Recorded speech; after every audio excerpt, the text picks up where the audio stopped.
ओम शांति। आइए सभी मिलकर सुनते हैं कहानी पाप। यह कहानी बहुत ही दिल छूने वाली है। जो लोग गंगा स्नान करके पाप धोते हैं, आखिर वह पाप कहाँ जाता है, इस पे आज यह कहानी है। और इस कहानी को पूरा सुनिएगा और अच्छी लगे तो लाइक एंड सब्सक्राइब जरूर करिएगा। एक बार एक ऋषि ने सोचा कि लोग गंगा में पाप धोने जाते हैं।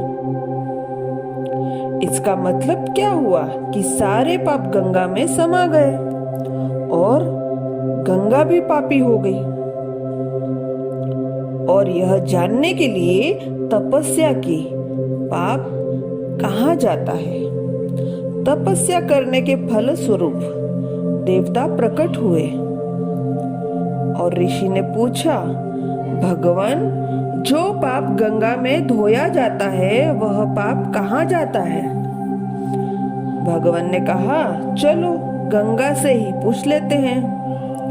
दोनों गंगा के पास गए और कहा कि हे गंगे, जो लोग तुम्हारे यहाँ पाप धोने आते हैं, इसका मतलब आप पापी हुई।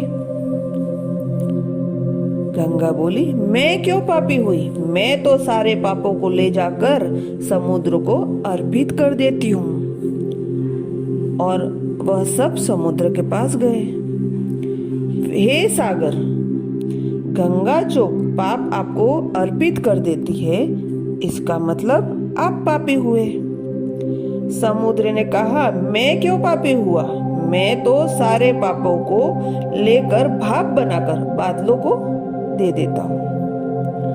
अब वे लोग बादलों के पास गए और कहे, हे बादलों, समुद्र जो पापों को आपको भाप बनाकर देते हैं, इसका मतलब आप पापी हुए।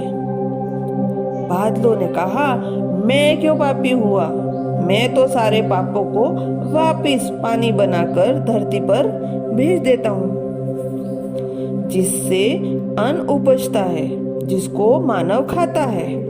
उस अन्न में जो अन्न जिस मानसिक स्थिति में उगाया जाता है और जिस वृत्ति से प्राप्त किया जाता है, जिस मानसिक अवस्था में खाया जाता है, उसी अनुसार मानव की मानसिकता बनती है।